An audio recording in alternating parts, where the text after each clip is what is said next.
Hi, if you've been with me over the past few videos, we've been working on chords. The last one we did was chords around the circle, but now you're probably advancing and you see chords with numbers on them. So today we're going to talk about a really fast, easy way to learn how to play the numbered chords. Alright, if you have my chord book, we're going to be working today on page 26 and 27. A lot of times as you advance now, you're going to find chords with numbers on them, like a 7 or a 6 or a MAJ7 or an 11 or a 9, and you go, what are all those numbers and what do they do? Well, they're just steps of the scale. So when I learned numbers, I really kind of learned them the hard way, because you had to know the scales, you had to know what the sixth step of the A flat scale was. I was beside myself. So I decided I'd try to figure out a way to teach people the numbered chords without having them have to memorize scales and steps of the scale. So this is super easy. And if you follow the rule on page 28, and I'll put it up as a PDF, super simple and really fun. So if you're playing on a keyboard and you've learned your chords inverted, you could do it this is all works the same. So if you're playing a C chord in the root position, C, E, G, play the octave note, the C on top. Alright? So what you're going to do is you're going to play a C chord with an octave note, the C on top, like that.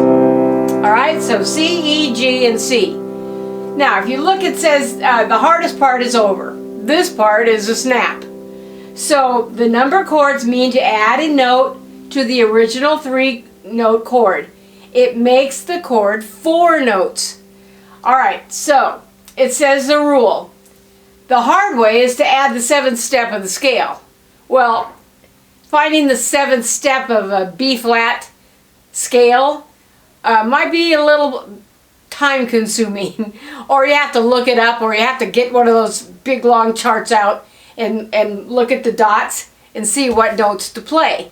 Well, my rule is easy. All you have to do is drop the top note a half step. C major 7. So simple.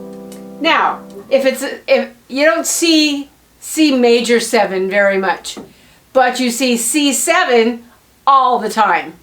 So the rule for a C7 is to add the note 1 whole step.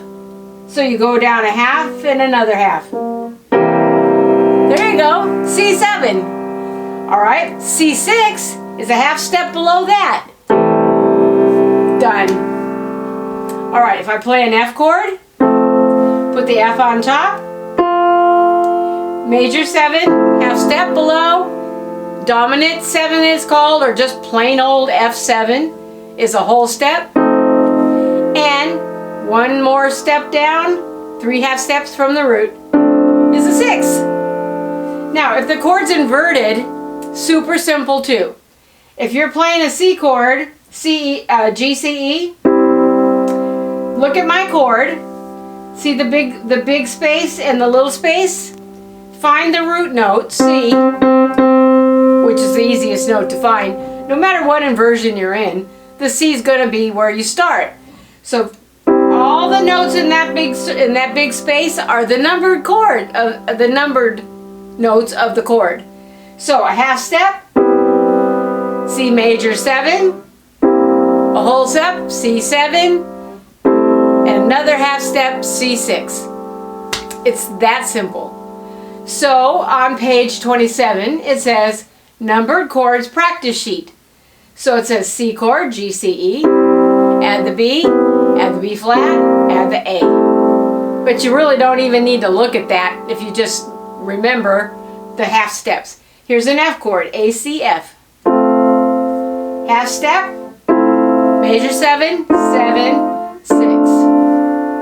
Now, major 7, kind of funky sounding when you play the chords inverted. But if the major 7th, you should try to play the chords in the root position. F, A, C, put the F on top, and then lower it a half step. Now F major 7 sounds really nice. It's not crowded in there like when the chord is inverted. So you can have so much fun playing these. It's kind of fun to just, like at the end of a song,